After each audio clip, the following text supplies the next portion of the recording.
એક અભિગ્રહ લ્યો એટલે પ્રભુનો પ્રભાવ તમારા ઉપર વહેવા તૈયાર. એક પચખાણ લેશો ને એક ઉપવાસનું, પ્રભુનો પ્રભાવ ચાલુ થઈ જશે. નંબર 2 પુણ્ય, નંબર 3 પુરુષાર્થ. આ પુરુષાર્થ એટલે અર્થ પુરુષાર્થ નથી કહેતો. કયો પુરુષાર્થ કહું છું? ધર્મ પુરુષાર્થ. પુણ્ય કઈ એમને એમ થોડું આવે, બજારમાં મળે છે. બોલો પુણ્યના પડીકા મળે છે તો આપણે લઈ લઈએ, અત્યારથી સ્ટોર કરીને મૂકી દઈએ. જેવું પુણ્ય ખૂટે એટલે એક એક પડીકું ફ્રીજમાંથી બહાર કાઢવાનું અને વાપરવાનું. મળે છે, મળે છે. તમે એક પૂજા કરો છો ને એટલે એક પુણ્યનું પડીકું તમને મળી જાય. ડાયમંડનું પડીકું મળી જાય તો કેવા રાજી થાવ. એક પૂજા કરો છો એટલે ડાયમંડને ટક્કર મારે એવું પુણ્યનું પડીકું મળ્યું. એક પ્રવચન સાંભળ્યું ધ્યાનથી, તમને પુણ્યનું પડીકું મળી ગયું. એક સામાયિક કરી છે તમે ભાવથી, પુણ્યનું પડીકું મળી ગયું. 108 નવકાર ગણ્યા, તમને પુણ્યનું પડીકું મળ્યું.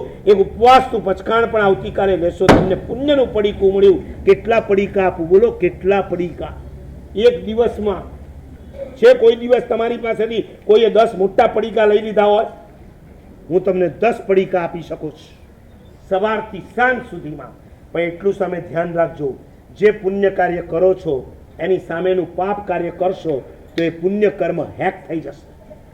હેકર્સ બેઠા જ, hotel, restaurant, hill station, garden, ground, આ બધું હેકર્સ. એ તો બે સામસામે છે. પુણ્ય બાંધ્યા પછી એટલું તો નક્કી કરો, એની સામેના પાપના માર્ગે નથી જ જવું. આંબેલ ન થાય તો ચાલશે, પણ હોટલ તો નહીં. જાત્રા કરવા જઈએ તો સારી વાત છે, પણ હવે હિલ સ્ટેશન આપણને ના પાલવે. એક પરદેશની ટૂર મારીને આવો છો, તમે કેટલા વર્ષના ધર્મને ધોઈ નાખો છો ખબર છે ખરી? તમે એવું નહીં માનતા કે એ પુણ્ય પુણ્યની જગ્યાએ જમા રહે, પાપ પાપની જગ્યાએ જમા રહે. પુણ્ય ઉપર પાપ એટેક કરે, પાપ ઉપર પુણ્ય એટેક કરે. એક જ ધર્મ એવો છે કે જેના ઉપર ગમે તેટલા પાપ કરો તો પણ એ ધર્મ ઉપર કોઈ પાપ એટેક ના કરી શકે. અને એ ધર્મ સાધુ સાધ્વીની વયાવત છે. બીમાર પડ્યા હોસ્પિટલમાં તમે આવો, આ વયાવત છે. વિહારની અંદર તમે જાઓ, આ એટલું અદ્ભુત પુણ્ય છે. કદાચ કોઈ પાપ તમારા જીવનમાં થયું હશે ને, એ પાપ બીજા ધર્મને ઉડાવશે. તમારો આ જે પડીકું તમને મળ્યું છે ને એને નહીં ઉડાવે.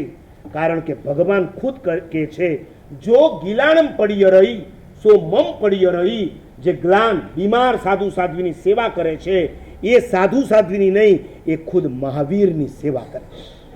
સાચું બોલો, મહાવીર સ્વામી અત્યારે આવી જાય ને એમને લોહીના જાડા થયા હતા ને, એવા એકવાર ફરીથી થઈ જાય અને તમને લાભ મળી જાય. ભગવાન લાભ આપો મને બીજોરા પાકનો, અને ભગવાન વાપરે, તમારા રોમ રોમ વિકસિત થઈ જાય કે ના થઈ જાય.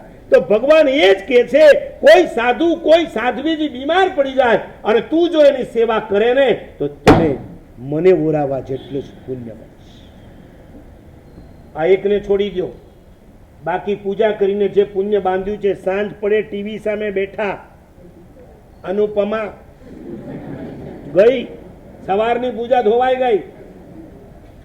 પ્રત્યેક ધર્મની સામેનો અધર્મ આવે, એ અધર્મ તમારા ધર્મને ધોઈ નાખે છે. એટલે ધર્મ પુરુષાર્થ આવે એટલે પાપના પુરુષાર્થો ગૌણ થઈ જવા જોઈએ. પૈસો શેનાથી મળે છે? પુણ્યથી. અને પુણ્ય શેનાથી બંધાય છે? ધર્મથી. આ આખી ચેનલ બનાવીને આપું છું. હવે તમારે શું કરવું એ નક્કી તમારે કરવાનું. You are brilliant mind.